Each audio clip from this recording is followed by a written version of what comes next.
আর আল্লাহ নিজেও আমাদেরকে বলেছেন তোমরা আল্লাহর কাছে ক্ষমা চাও, ওয়াস্তাগফিরিল্লাহ ইন্নাল্লাহা কানা গফুরার রাহিমা, যেটা আপনি সূরা নিসার 106 নম্বর আয়াতে পেয়ে যাবেন। আল্লাহ বলেছেন তুমি ইস্তিগফার করো। আল্লাহ বলেছেন কুর রাব্বি গফির ওয়ারহাম আনতা খায়রুর রাহিমিন, যে তুমি আল্লাহর কাছে ক্ষমা চাও। এই বাক্যগুলি হবে আজকের বক্তব্যের মূল বিষয়। তো এই ইস্তিগফার নিয়ে অনেক কথা আছে। আজকের বক্তব্যে যেই দিকটা তুলে ধরবো সেটা হচ্ছে আপনি কি ভাষায় আল্লাহর কাছে ইস্তিগফার করবেন, কোন শব্দগুলো দিয়ে। এই মর্মে আমি 4-5টা বাক্য আপনার কাছে আজকে পেশ করব।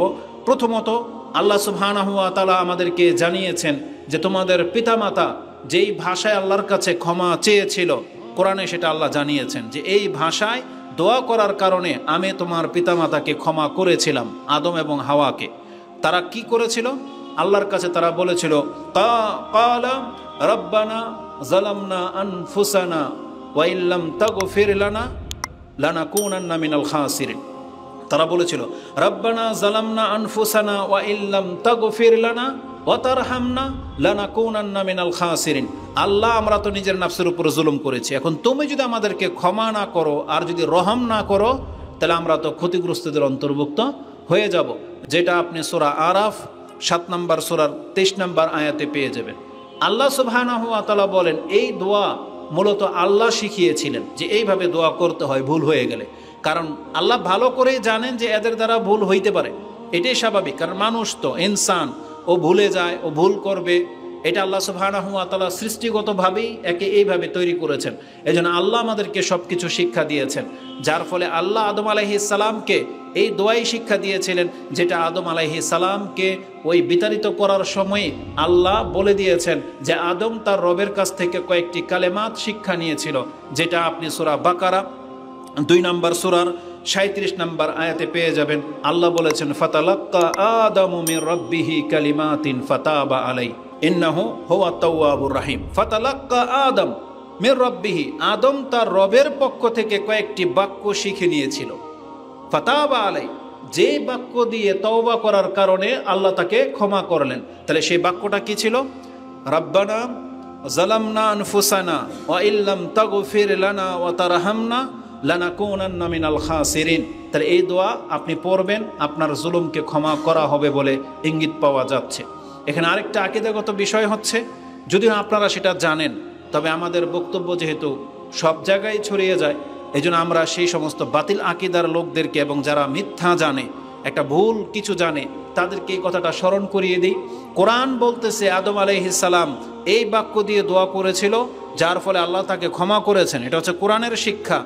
আর তারা বলে যে আদম আলাইহিস সালাম মুহাম্মদুর রাসূলুল্লাহ সাল্লাল্লাহু আলাইহি ওয়াসাল্লামের উসিলা দিয়ে দোয়া করেছিল যে তুমি কোথায় পাইলা এই নাম?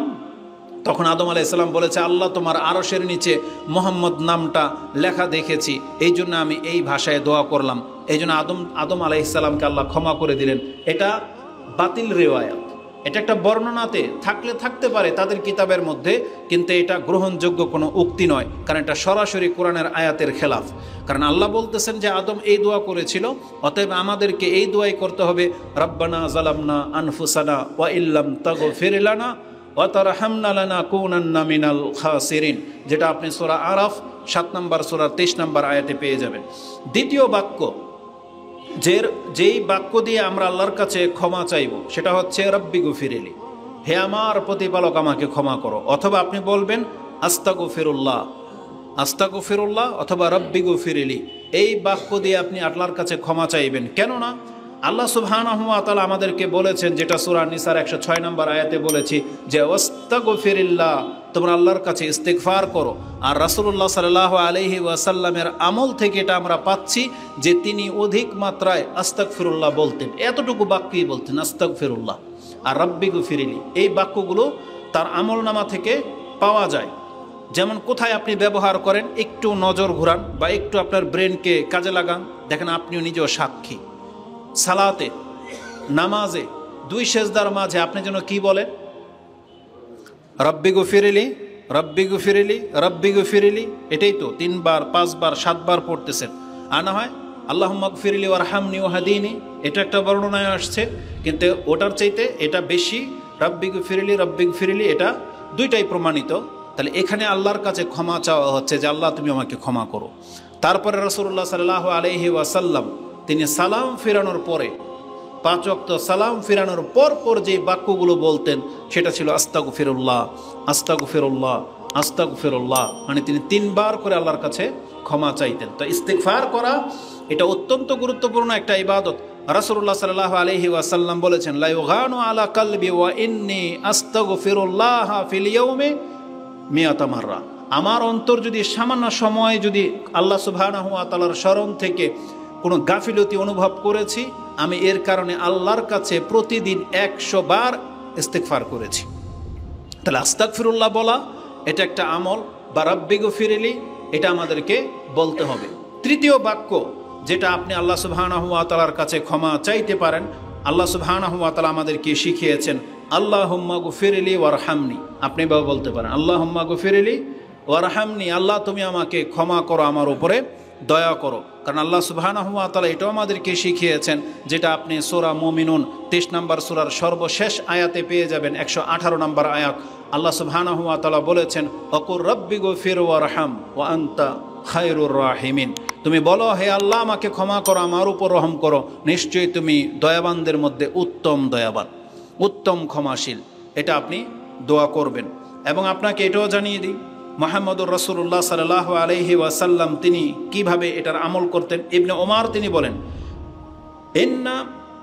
ইন কুন্না লানুদ্দু লিরাসূলিল্লাহি সাল্লাল্লাহু আলাইহি ওয়াসাল্লাম ফিল মাজলিসিল ওয়াহিদ মিয়াতা মাররাতিন মিন ক্বাবলি আইয়াকুম। আমি গুনে দেখেছি কোন এক বৈঠকে রাসূলুল্লাহ সাল্লাল্লাহু আলাইহি সাল্লাম আল্লাহর কাছে ইস্তিগফার করতেই থাকতেছেন।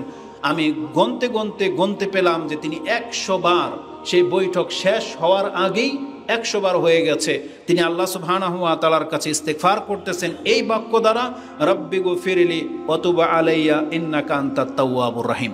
রব্বি গফিরলি ওয়া তুব আলাইয়া ইন্নাকা আনতাত তাওয়াবুর রাহিম। এইভাবে রাসূলুল্লাহ সাল্লাল্লাহু আলাইহি ওয়াসাল্লাম কোথাও বসে আছেন আর ইস্তিগফার করতেই থাকতেছেন। এইভাবে তিনি 100 বার করে এক বৈঠকে আল্লাহর কাছে ইস্তিগফার করতে থাকতেন। এই বর্ণনাটি আবু দাউদে রয়েছে, 1516 নম্বরে পেয়ে যাবেন, এবং ইবনে মাজাতে হাদিসটি 3814-তে রয়েছে, তিরমিজিতে হাদিসটি 3434-এ রয়েছে। তৃতীয় বাক্য এটা। এমনকি রাসূলুল্লাহ সাল্লাল্লাহু আলাইহি ওয়াসাল্লামের জীবনের সর্বশেষ নিঃশ্বাস ত্যাগ করেন এই বাক্য দ্বারা। তিনি এই কথা বলেই তার আত্মা বেরিয়ে যায়।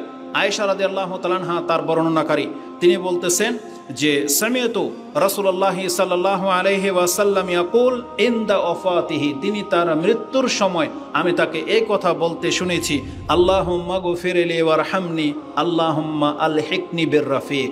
এই বর্ণনাটা বুখারীতে রয়েছে, ইমাম বুখারী 5674-এ এনেছেন।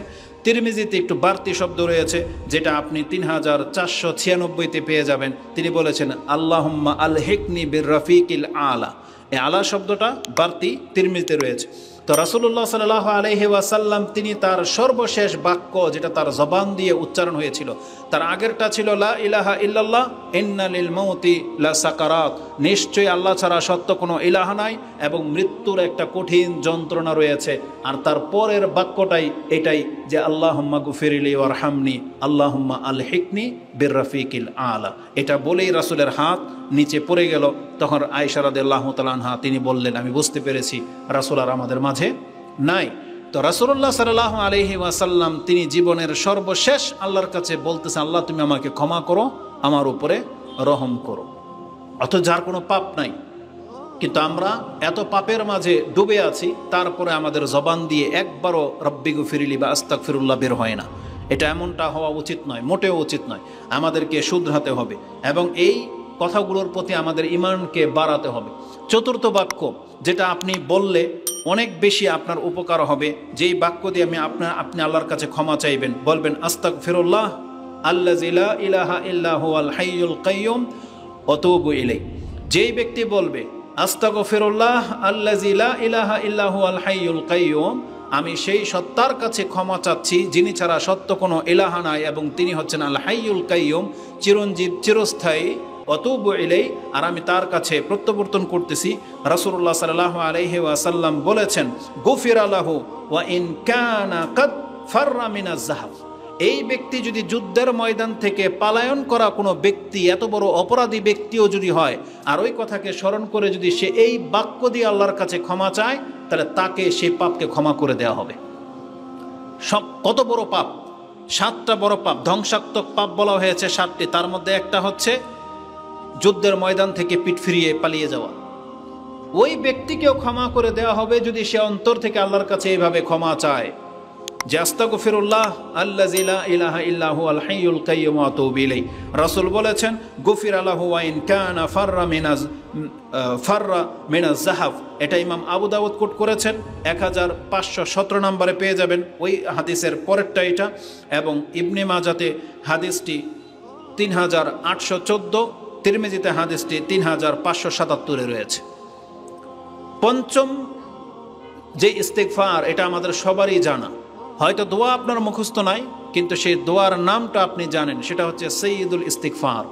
মানে ইস্তিগফারের মধ্যে সর্দার যেটা, সাইয়্যিদুল ইস্তিগফার। এটা ইমাম বুখারী রাহিমাহুল্লাহ কোট করেছেন। ইমাম বুখারী রাহিমাহুল্লাহ তিনি তার 6306 নম্বরে আপনি হাদিসটি পেয়ে যাবেন। রাসূলুল্লাহ সাল্লাল্লাহু আলাইহি ওয়াসাল্লাম থেকে শাদ্দাদ বিন আউস রাদিয়াল্লাহু তাআলা আনহু তিনি বর্ণনা করেছেন যে আনি নবী সাল্লাল্লাহু আলাইহি ওয়াসাল্লাম, রাসূল থেকে সাইয়্যিদুল ইস্তিগফার, সবচেয়ে শ্রেষ্ঠ বা সাইয়্যিদুল ইস্তিগফার, ইস্তিগফারের বাক্যের মধ্যে যেটা নেতা মানে শীর্ষস্থানীয়, সেই বাক্যটা হলো আইয়াকুল, কোনো ব্যক্তি যদি এইভাবে বলে আল্লাহুম্মা আনতা রাব্বি লা ইলাহা ইল্লা আনতা খালাকতানি ওয়া আনা আবদুক ওয়া আনা আলা আহদিকা ওয়া ওয়াদিকা মাস্তাতাত আউযু বিকা মিন শাররি মা সানাত আবু লাকা বিনি'মাতিকা আলাইয়া আবু বিযামবি ফাগফিরলি ফাইন্নাহু লা ইয়াগফিরুয যুনুবা ইল্লা আনতা। আল্লাহ, তুমি আমাকে সৃষ্টি করেছো, তুমি আমার পিতামাতার রব, আমার রব। আমি আমার নফসের অনিষ্ট থেকে তোমার কাছে আশ্রয় চাচ্ছি, আমি আমার মন্দ কর্ম থেকে তোমার কাছে আশ্রয় চাচ্ছি। আমি তোমার সাথে ওয়াদা করতেছি আল্লাহ, যা তোমার সাথে আমি অঙ্গীকার করেছি সেটাকে আমি পুরা করার চেষ্টা করব। আবু লাকা বিনি'মাতিকা আলাইয়া, আমি স্বীকার করতেছি তুমি আমার উপরে যত নিয়ামত অর্পণ করেছো। ওয়া আবু বিযামবি, এবং আমি আমার পাপগুলোকে তোমার কাছে পেশ করতেছি। ফাগফিরলি, তুমি আমাকে ক্ষমা করে দাও। ফাইন্নাহু লা ইয়াগফিরু যুনুবা ইল্লা আনতা, কারণ তুমি ছাড়া আর কেউ আমাকে ক্ষমা করতে পারে না। এই ব্যক্তি যদি এটা বিশ্বাসের সাথে বলে, যদি দিনের বেলায় বলেন, রাসূলুল্লাহ সাল্লাল্লাহু আলাইহি ওয়াসাল্লাম বলেছেন ওমান কালাহা মিনান নাহারি মুকিনান বিহা ফামাতা মিন ইয়াউমিহি ক্বাবলা, হওয়ার আগেই যদি ওই ব্যক্তির মৃত্যু ঘটে, রাসূলুল্লাহ সাল্লাল্লাহু আলাইহি ওয়াসাল্লাম বলেছেন ফাহুয়া মিন আহলিল জান্নাহ, তাহলে এই ব্যক্তি হচ্ছে জান্নাতের একজন।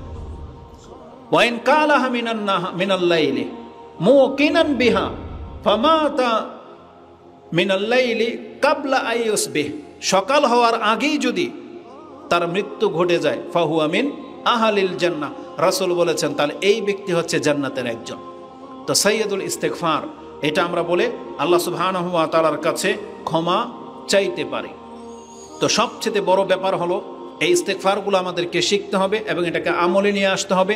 সবচেয়ে বেশি আপনি যেটা বলতে পারেন আস্তাগফিরুল্লাহ, আস্তাগফিরুল্লাহ, এটা অত্যন্ত সহজ।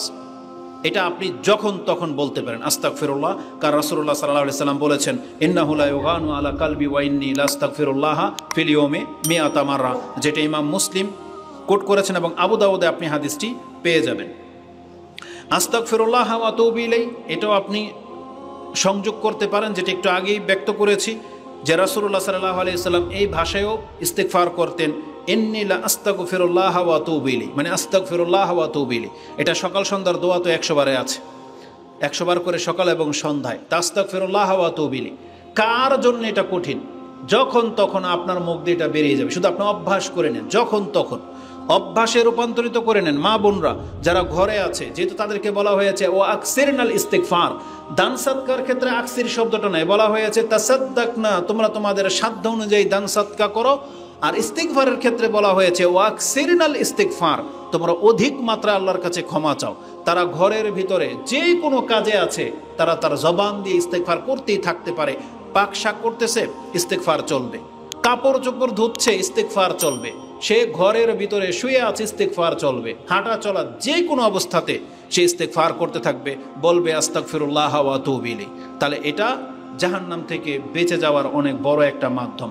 ইনশাআল্লাহুল আজিজ পরবর্তী খুতবায় আমরা আলোচনা করব কোন কোন ক্ষেত্রে বিশেষ করে রাসূলুল্লাহ সাল্লাল্লাহু আলাইহি ওয়াসাল্লাম এই ইস্তিগফারকে ব্যবহার করতেন। একটু ইঙ্গিত দিয়ে দিই, যেমন আয়েশা রাদিয়াল্লাহু তাআলা আনহা তিনি বলেছেন, কানা রাসূলুল্লাহ সাল্লাল্লাহু আলাইহি ওয়াসাল্লাম আকসিরু আইয়াকুলা ফি রুকুই ওয়া সুজুদিহি ফি রুকুইহি ওয়া সুজুদিহি। রাসূলুল্লাহ সাল্লাল্লাহু আলাইহি ওয়াসাল্লাম তিনি সর্বাধিক তার রুকুতে এবং সাজদাতে যে দোয়াটি পড়তেন তা ছিল সুবহানাকাল্লাহুম্মা রাব্বানা ওয়া বিহামদিকা আল্লাহুম্মা গফিরলি। আল্লাহ তুমি পবিত্র, সুবহানাকাল্লাহুম্মা রাব্বানা ওয়া বিহামদিকা, আল্লাহ তোমারই প্রশংসা, আল্লাহুম্মা গফিরলি, আল্লাহ তুমি আমাকে ক্ষমা করো। তাহলে এটা রুকু সাজদায় সবচেয়ে বেশি ব্যবহার করতেন। তো এইভাবে অনেকগুলো দিক পাওয়া যায় কখন আপনি ইস্তিগফার করলে বেশি ফায়দা পাবেন। এক তো হচ্ছে সারাদিন যখন তখন, যেহেতু রাসূলুল্লাহ সাল্লাল্লাহু আলাইহি সাল্লাম এক বৈঠকেই 100 বার বলে ফেলতেন, তাহলে আমরা কতবার এটা আমাদেরকে পড়া উচিত। আল্লাহ আমাকে এবং আপনাদেরকে কথাগুলো বোঝার এবং সেই অনুযায়ী আমল করার তৌফিক দান করুন। আল্লাহ আমাদেরকে বেশি বেশি ইস্তিগফার করার তৌফিক দান করো। আকুলু লিকাউলি হাযা আস্তাগফিরুল্লাহ লি ওয়া লাকুম ওয়া লিসাইরিল মুসলিমিন ফাস্তাগফিরু ইন্নাহু হুয়াল গফুরুর রহিম।